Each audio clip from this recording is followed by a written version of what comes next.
Moi, j'ai un intérêt, manifestation intérêt, en tout cas c'est public, que toujours manifestation intérêt à s'arriver l'autre public économique. Et l'autre public économique, l'autre public financier, c'est des questions de corruption. C'est dans ce sens que moi-même, en tant qu'avocat, moi toujours agir en conscience et j'ai un devoir de prudence en matière de corruption, quel que soit le montant des honoraires que l'on essaie à aborder.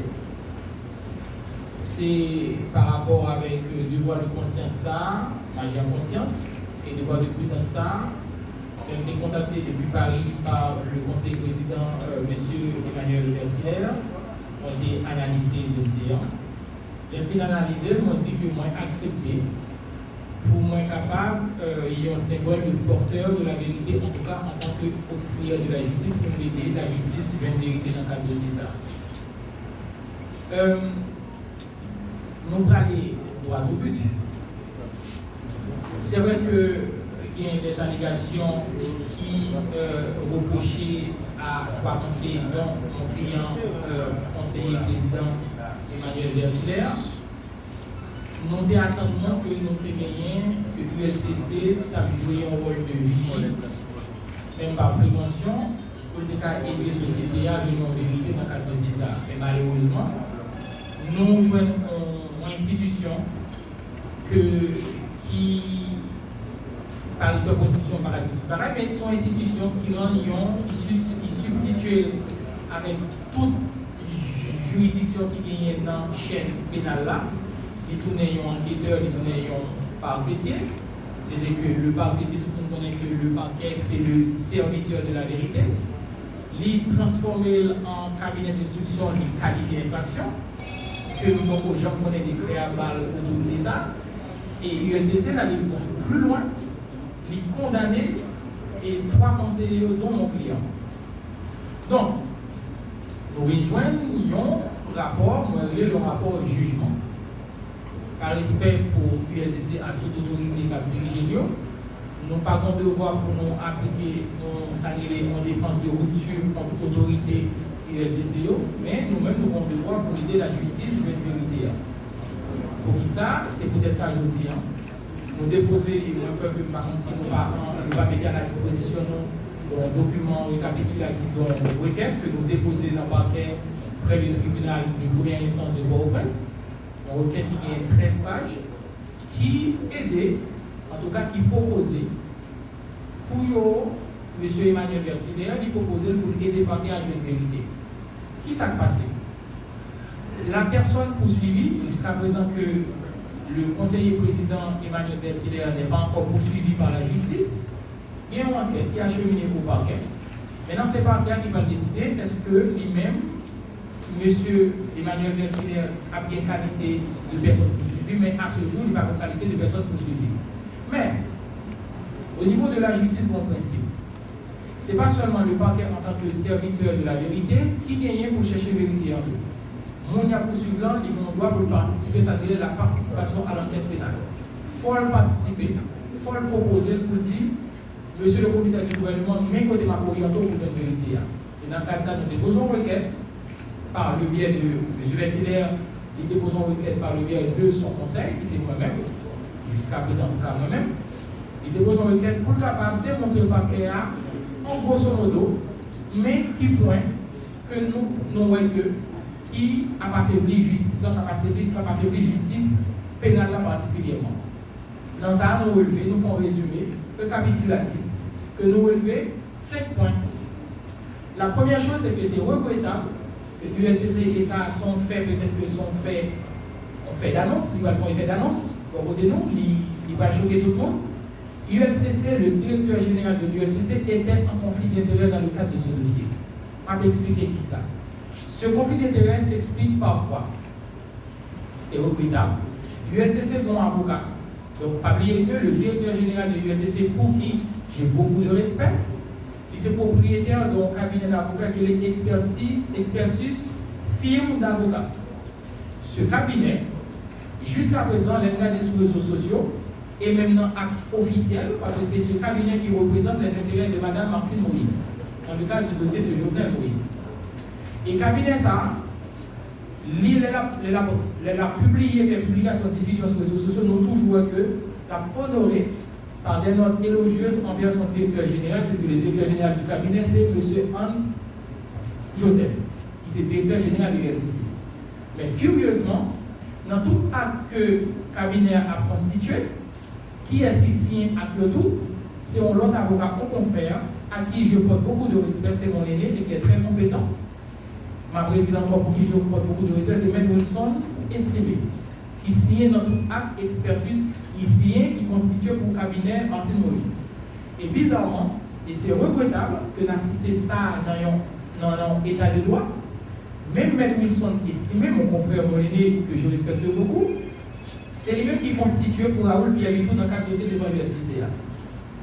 Automatiquement, pour la crédibilité de l'enquête, pour la sincérité de l'enquête, et aussi pour le respect de l'état de droit, le directeur général de l'ULCC aurait dû se déporter de ce dossier.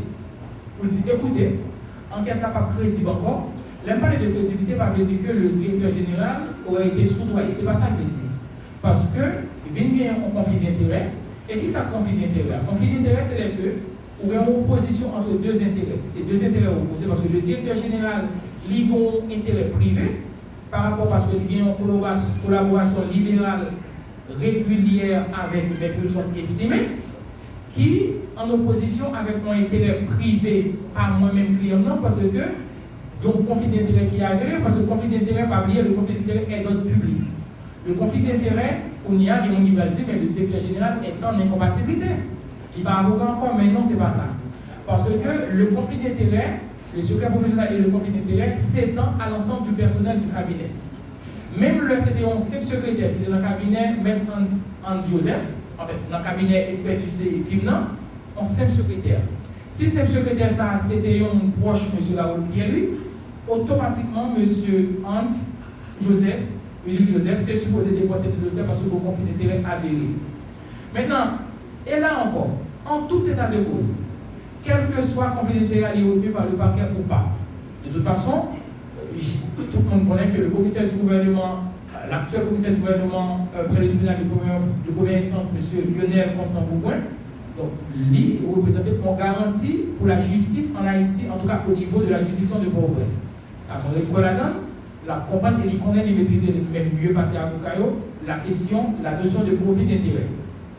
En tout état de cause, par effet extraordinaire, on a dit que le parquet ne retiendra pas la notion de conflit d'intérêt qui est d'ordre public à l'encontre du directeur général de l'ULCC. L'État a décidé de n'a pas apprécié de celle à examiner. Et là encore, nous relevons l'autre fait qui gagnait, pas aucune infraction pénale à l'égard de conseiller président Emmanuel Vertiller. Pour qui ça? L'ULCC lit seulement cantonné dans une observation personnelle pour dire qu'on échange entre Emmanuel Vertiller avec M. Raoul Pierre. Alors que l'échange ça qui s'allie, on échange personnel, pas aucun problème là-dedans, parce que dans l'échange, il y a beaucoup de gens, moi que M. Emmanuel Vertiller te dit Raoul, moi je demande une recommandation pour me capable, où marquer dans cette présidence BNC. Si pas de demande de contrepartie, pas gagner, pas de corruption. Et mal le plus loin encore. ULCC, je pense que faut ULCC, en tout cas, j'ai mon expression que là, mais ULCC doit revoir le mode de fonctionnement de l'enquête au niveau de l'institution. Comment ULCC fait dire comme ça que l'apprécier, et c'est grave quand même, l'apprécier le mode d'usage ou bien le mode d'utilisation de la carte de crédit de M. Vertiller. Il y a une carte de crédit qui s'allie. L'obtention d'une carte de crédit, c'est ce qu'on appelle un crédit à la consommation. Dès lors que la carte de crédit en ligne octroyée à même, moi c'est propriétaire de carte de crédit ça. Mon cas décidé, moi je dis un seul jour que je prends toute population que je me fais cadeau que je m'achète avec. Donc c'est grave quand même pour ULCC prendre un monde qui a un contrat de crédit, que les remboursés, et d'ailleurs, il a été démontré que M. Vertiller, c'est lui qui remboursé comme qui était gagné que de prêté. Raoul Pierre lui va même déposer pour centime, mais je pense que il a fait comprendre bien. Il était supposé faire pendant l'enquête là, il a fait Raoul déposer comme sous compte et sous carte de crédit M. Vertiller là. Malheureusement que les autres complot qui est toujours un bon bagage pour faire qui pour condamner encore. Donc, en résumé, pour question de carte de crédit, c'est qui ça son crédit à la consommation que le conseiller président Emmanuel Ventilaire lui disposait, lui a habilité pour dépenser non seul jour dans le il a dit la fait cadeau, donc on ne peut pas exercer aucun contrôle sous mode d'usage. Et là, nous ne voyons que par aucune infraction pénale qui a constitué à l'écart de M. Ventilaire. L'autre point, et c'est dans le même sens que nous voyons que l'ULCC lui fait, ils ont annulé, on retient le pouvoir. Mais point qui est plus important, pas oublier que le dossier a été transmis au parquet, le rapport, il concernait 3 conseillers. Mais en droit, nous avons calculé l'individualisation de la peine, qui impliquait la responsabilité personnelle de chaque monde. Maintenant, Emmanuel Ventilaire, conseiller président, nous avons un dossier qui est dissociable, il y a 3 conseillers, puisque fait à lui-même, il n'est pas constitué de, par exemple, fait constitué de acte de corruption à l'égard de M. Ventilaire, qui s'est demandé par qui pur et simplement, il simple. Je ne pas même, en tout cas, avec, je ne vais pas aller anticiper sous appréciation parquet sur l'examen parquet. Moi, je suis sûr, je reste convaincu que le parquet va procéder essentiellement des placements sans suite dossier à l'égard de conseiller Ventilaire. Et par respect du parquet, nous ne pas dire parquet pour lui-même, pour classer sans suite tout dossier, ça nous pas de droit ça. Parce que l'individualisation de la peine qui implique les responsabilités personnelles, c'est clients nous connaissons, nous apprécions le dossier, nous voyons qu'il n'y a pas aucun acte de corruption, aucun acte positif. Et ça qui est plus grave là pour finir. ULCC encore lui-même, c'est lui qui confirme le moins dit dans le requête 13 pages là. ULCC dit, M. Ventilaire, pas dans le deuxième rencontre, ça me une rencontre dînatoire. Il ne faut pas oublier que dans le rapport, il dit qu'il y a une rencontre dînatoire qui aurait été, en tout cas pas même qui aurait été, parce que ça a été confirmé aussi par les conseillers, par les deux autres conseillers présidentiels. Qui dit qu'il y a une rencontre dînatoire qui était organisée, car la haute période était fait manger, etc. Et pour le monde, des amis d'appareil. Mais on va dire c'est pour c'est son raisonnement qui est aussi basique. Si tu as une première réunion qui fait dans Oasis, M. Ventilaire, on va voir comment on monte, et c'est grave encore que l'ULCC dit, on monte un citoyen ou un individu, il ne va pas aller en rencontre à un monde de travail. Mais ça c'est grave. Parce que moi, je travaille en tant que président, moi, j'ai un droit de loisir. Il y a un droit en tant que collègue, parce que M. Smith, Augustin, son conseiller président, l'îlogé qui doit l'îloger dans Oasis, c'est normal que M. Ventilaire, en tant que conseiller président, quand les Lise Mongevine,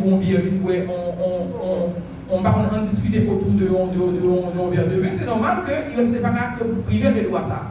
Maintenant, l'ULCC dit qu'il y a une déclaration de demande de sollicitation de 100 millions d'euros, pas de problème.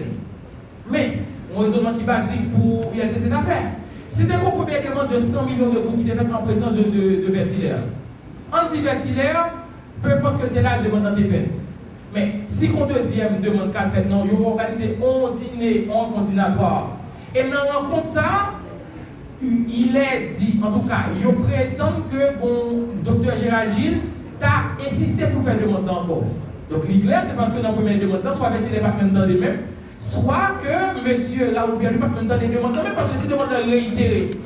Demande réitérée, monsieur Raoul Pierre lui. Donc si il demande réitérée qu'à Raoul Pierre lui, je dis donc M. Ventilaire dit pas dans la deuxième rencontre, comment que vous mettez Ventilaire dans la question de participer dans le pacte de corruption. Il est logique. Je vais reprendre encore. M. Ventilaire était dans la première rencontre. Dans la première rencontre, ça, ULCC prétend avec M. Raoul on demande qui était fait une demande de 100 millions de gouttes en contrepartie de une promotion, en tout cas de reconduction de M. Raoul Bielu à la tête de la présidence de la BNC. En fond logique, effectivement, que demande dans des faits.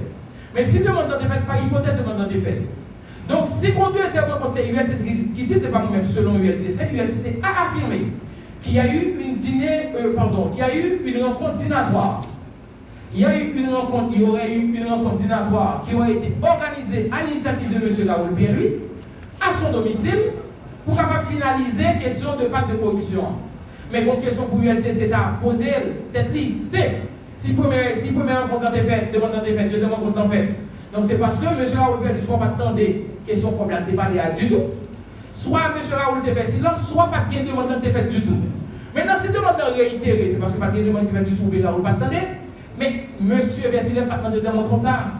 Donc, si effectivement tu demande l'argent qui t'est fait, demande en fait, il fait dans deuxième rencontre. Donc, si M. Ventilaire pas dans deuxième rencontre, en aucun cas, on ne pourra retenir la responsabilité personnelle, la responsabilité pénale de M. Ventilaire. Donc, c'est tout ça que je me dis. Merci beaucoup. En tout cas, on a contribué avec vérité et puis nous à la disposition de parquet pour nous capables aider le parquet à joindre le vérifier. Question. Aïbo pour sortir d'après l'enquête. Pour qui ça, monsieur, le regardez pour eux aussi parce que non, mais espace d'État. Pour qui ça? Vous avez une question, s'il vous plaît? Dépense carte de crédit, dépense carte de crédit dépensé avec une rapidité. Carte de crédit dépensé avec. Merci beaucoup pour la question, mais on va attirer l'attention. D'accord, on va attirer l'attention sur le qui est très important. Pas oublier que, nous sommes dit tout à l'heure, en carte de crédit, c'est un crédit à la consommation. Et m'a tout profité d'attirer l'attention tout journaliste qui est là, que vous connaissez qui vient en capacité d'appréciation. Conseiller président Emmanuel Vertilaire a sollicité sa carte de crédit depuis le 23 mai, 23-24 mai. Et la rencontre a eu lieu à l'hôtel Oasis le 25 mai. Et M. Vertilaire a été présenté et il dit le confirmer, le docteur Gérald Gilles confirmer. Le docteur Gérald Gilles dit c'est lui-même dans la déclaration de Guénéo, toute déclaration en USC confirmé. M. Vertilaire a été présenté à Raoul Bialuy pour la première fois de sa vie le 25 mai. Il va connaître en réflexion. Vertilaire pas connaître, M. Vertilaire pas connaître du tout Raoul Bialuy. Il fait demande lien depuis le 24 mai, 23-24 mai. Le 25 mai jusqu'à après, il fait demande carte de crédit là, c'est ça que vous présentez dans le pays que vous connaissez. D'autant que, pour plus simple, M. Vertilaire, n'a pas de point dans le rapport, M. Vertilaire n'a pas de gens démarché auprès de Raoul Bialuy pour dire, écoutez, démarcher veut dire que ma compte président BNC a même bénéficié de carte de crédit à un certain seuil. Il va jamais faire ça. Non seulement qu'il va faire ça, il va voir au monde à faire intervention pour lui. Et bénéficier de carte, il fait demande avant. C'est-à-dire que précédemment à la rencontre qui a eu lieu, et c'est de ça le récit qu'on a oublié à lui. Mes amis, ils ont des déductions que vous pouvez essayer de faire. Lycée. Donc, M. Vertilaire, il n'a pas gagné aucune intervention que vous avez faite, il va bénéficier de client sous base de promesses de reconduction de M. Raoul à la tête de la BNC. Ok. Mais à Chambre, il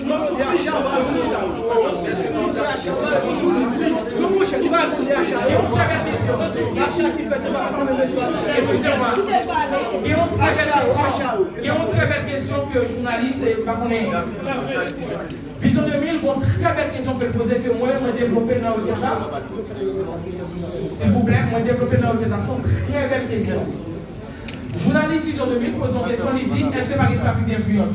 Oui, il aurait pu avoir un trafic d'influence. Ce que j'ai développé, j'ai anticipé. Mais M. Vertilaire est tellement respectueux de la loi, de la justice, il dit commissaire gouvernement, échange que moi gagné de recommandations d'ailleurs, qui montre la recommandation pour être recruté, pour être admis dans le cadre de recrutement normal qu'a fait, recommandation existait en fait, soit illégale liée. Je dis en tant qu'avocat ou bien en tant que juge, ou bien en tant que commissaire gouvernement, moi qui fais des recommandations, moi dis moi recommande à M. Rob sur la base de quoi? Sur la base de compétences et sur la base méritoire. Il est étudiant, c'est normal, mais il est normal que la donne. D'autant que mon recommandation, M. Vertilaire est tellement respectueux de la loi, il dit pas qu'il a écouté, je ne vais pas pour me mentir parce que forme et d'autres une vérité. Il n'a pas nié l'existence d'échange que j'ai avec M. Raoul Bialuy. Il n'a pas nié tout que il a fait recommandation avec pour sérieux monde. Mais ces personnes exercent déjà. Il y a une activité salariée au sein de la BNC. C'est pour faveur. Les justes font les deux recommandations. Ils montrent comme si M. Vertilaire qui a fait les deux recommandations, il dit je vous recommande telle personne sur la base de sa compétence ou sur la base du mérite. Il n'y a aucun problème avec ça. Maintenant, pour dire, sous question de trafic d'influence, il aurait pu avoir de trafic d'influence, comme M. Vertilaire dit avec le commissaire gouvernement, mais par exemple, trafic d'influence. Trafic d'influence, qui est-ce qui caractérise elle? Moi, je fais intervention sur votre radio Vision 2000 pour me joindre un avantage pour qui est-ce pour docteur Bod. Maintenant, mais si c'est M. Vertilaire qui fait demande auprès de M. Raoul Bialuy, il faut un avantage. C'est lui-même qui t'a pour au moins que il faut un avantage. Par contre, aucun côté, non,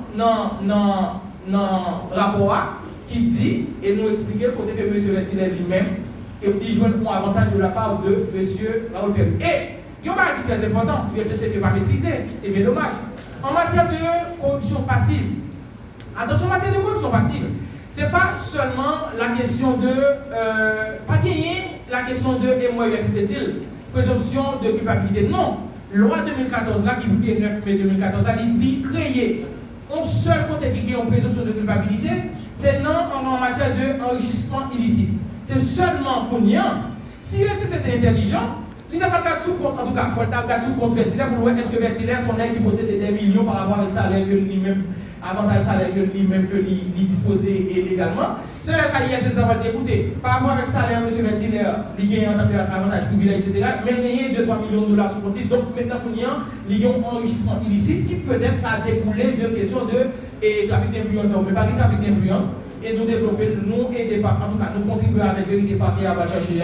Nous orienter par ce que sont doit dire pour la participation de la personne poursuivie en matière d'enquête. Par rapport avec le statut président Vertilaire, est-ce que Mme Pivot, si tu as reçu l'école momentanément pour permettre que les requêtes là fassent douane, parce que c'est là, c'est plus dans le droit commun sur le président, est-ce que Mme Pivot peut retirer l'école momentanément pour permettre que ça suive le futur?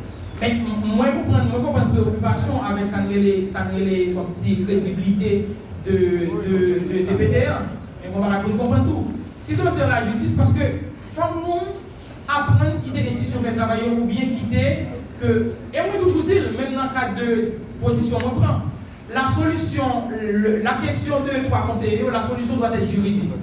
La solution doit être juridique et il y a un décret, un décret qui est publié en mai 2024, sauf erreur de ma part le 26 mai 2004 qui crée le mode de fonctionnement CEPA. C'est lui-même qui instituait qui modalité de retrait pour un conseiller. Donc la solution est judiciaire. Si je dis que nous avons des gars qui instituent ça, principe côté que pour le démissionner, retrait, etc. Maintenant, nous avons un dossier devant au parquet. Et le parquet, c'est le serviteur de la vérité. Heureusement que nous avons un commissaire du gouvernement qui, non seulement crédible, mais qui est compétent. C'est lui-même qui va dire, écoutez, moi, décider de mettre l'action publique en mouvement. Et en aucun cas, pas anticiper soit appréciation officielle du gouvernement qui est très compétent et crédible, mais nous allons demander pour un monde qu'on sait. Parce que ça vous comprend dans la justice, M. Vertilaire n'est pas encore accusé.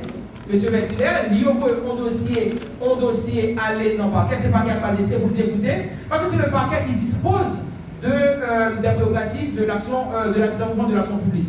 Donc maintenant, c'est pas qu'il a dit c'est qu'il y a une classe de censure à l'égard de M. Vertilaire, ou non, c'est pas qu'il n'a pas décidé, est-ce que gagner preuves, en tout cas assez de preuves, qui pour mettre l'action publique dans le dossier contre tout le monde, etc. Mais M. Vertilaire, nous sommes certains et nous étions convaincus que M. Vertilaire n'a aucun acte positif d'acte de corruption que le commet, c'est sûr et certain, nous croyons, par le mot du droit, par le juridique, le parquet, procédera au classement sans suite au profit de M. Vertilaire.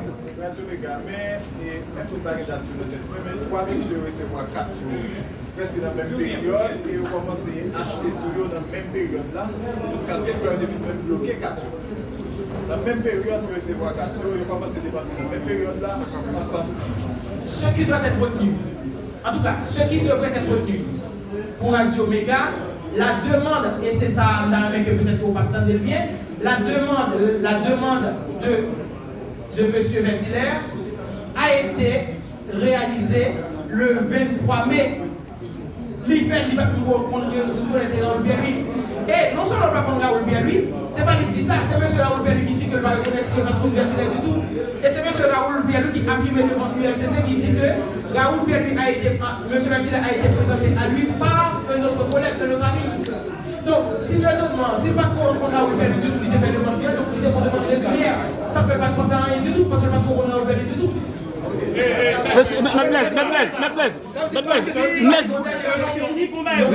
Maîtresse, vous laissez quoi? Qui dit l'institution fait travail, mais l'IRCC est pour travail de faire là? Bien sûr, j'aimerais répondre à une question. C'est peut-être ça, l'IRCC fait son travail, mais on doit convenir aussi que le travail est critiquable parce qu'ils sont humains, ils vont y ouais. Si c'est critiquable, nous devons protéger nous-mêmes que nous aider de faire la mieux, nous devons essayer devant le parquet. Ok, selon vous, comment vous pouvez voir pour l'ULCC, LCC abus, LCC pour ça? Je ne pas dire que c'est pour ça l'image. Par respect. Maîtresse.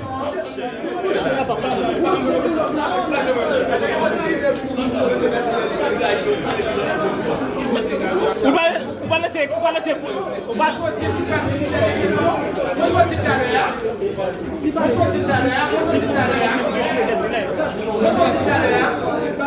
Le dossier est social, parce qu'il y a 3 personnes qui impliquées là-dedans. Maintenant, c'est comme ça le gouvernement qui va le voir. Est-ce que l'idée est qu'il y avait des comptes de 2 ou 3 mois? Mais nous, ça nous servait. Nous pas apprécier le dossier lors du conseil présidentiel. C'est nous-mêmes qui examiner. D'ailleurs, si pas de garantie juridique au départ, si pas de garantie juridique au départ, on va accélérer que pas demander des autres. C'est les élèves qui ont fait. Je vais en parler de M. Merci. Il y a justice. Il y a droit, il y a justice. Il y a justice, son bagage institutionnel. Il y a justice divine. Prédile. Et pas si mon œuvre va perdre à la l'autre. J'en dis, ni tout la justice, le politique, ni pas en quelle garantie. C'est ça que fait. Les hommes de droit, qu'on y a, de toujours intervenu, les politiques sortis pour la justice.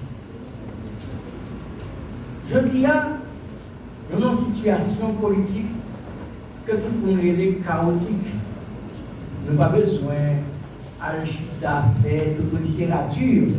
Je dis pour ça. Mais ça, nous devons comprendre. Qu'on remarque qu'en pile le monde parfait.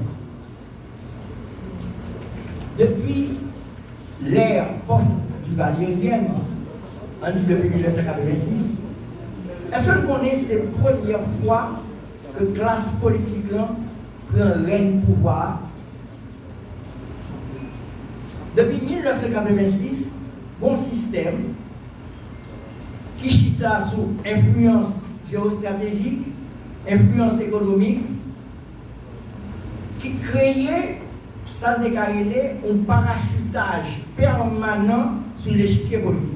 En d'autres termes, tout le monde qui occupait un espace pouvoir dans le pays d'Haïti depuis 1986, hormis le professeur Leslie François Maniga, toutes ces parachutes. Tout net. C'est vrai que le révérend Père Jean-Bertrand Aristide, en 1991, c'était l'idole, le chouchou, mais personne ne monde pas voir Aristide comme politicien. Ça veut dire, pas de monde qui t'a même pensé que Aristide était un candidat. C'est ça que fait, 3 cas leaders, le terrain à prendre Saint-Jean-Bosco, etc., pour être joindre, souffler, sympathiser à Aristide. Mais coup de théâtre, Aristide candidat, naturellement, nous connaissons ça qui passe.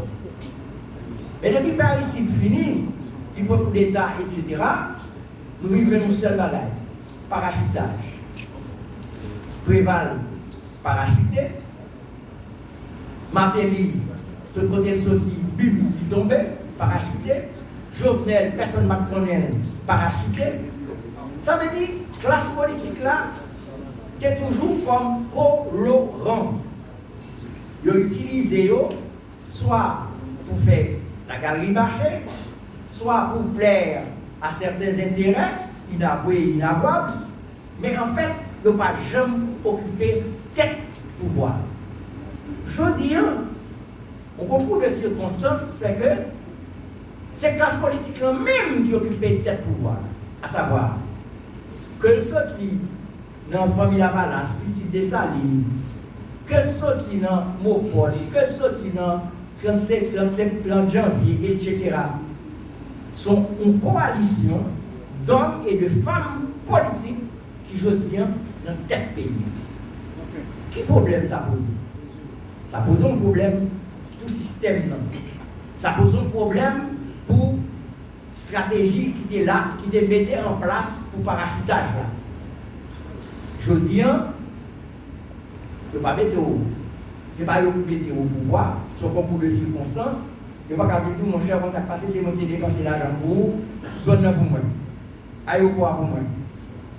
La classe politique a décidé, je dis, qui qui prend tel directeur, tel administrateur, tel coordonnateur, etc., ça crée un problème. Si ça crée un problème, il faut tout simplement éliminer les hommes de ce conseil les plus avertis politiquement. Si nous ne pensons là, nous pouvons il y a des hommes politiquement avertis. Politiquement avertis. Donc, si les gens sont politiquement avertis et ils ont une racine, c'est normal. Ils ne vont pas quitter eux à l'aise. Ils ne vont pas à l'aise comme l'aise. Donc, ça fait que, après, ils ont créé plusieurs stratagèmes, ils ont créé un pile scandale, ils ont dit un pile bagaille, simplement pour déstabiliser.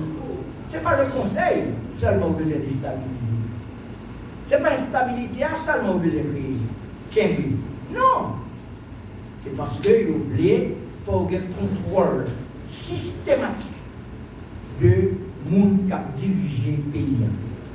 Dans ce sens, nous voyons ça passer déjà. Scandalier ici, le dit.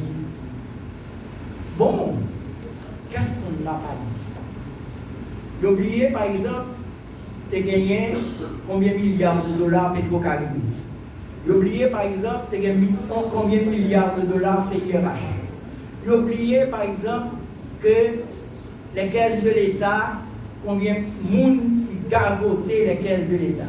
L'oublié, ça veut les gabegies administratives qui passaient, qui dans les yeux, qui devant pour supérieur des comptes, qui devant toute institution financière, de contrôle financier. Eh bien, ils prennent une allégation, ils fait de lui une tempête. Mais heureusement, son tempête dans un verre d'eau, parce qu'il y a des gens qui comprennent. Il y a des gens qui lisent dans les fins. Et puis il y a le mot du droit. Et c'est ce mot du droit que je dis, maître, qui là, qui devant nous là. L'Église. Il a passé la parole.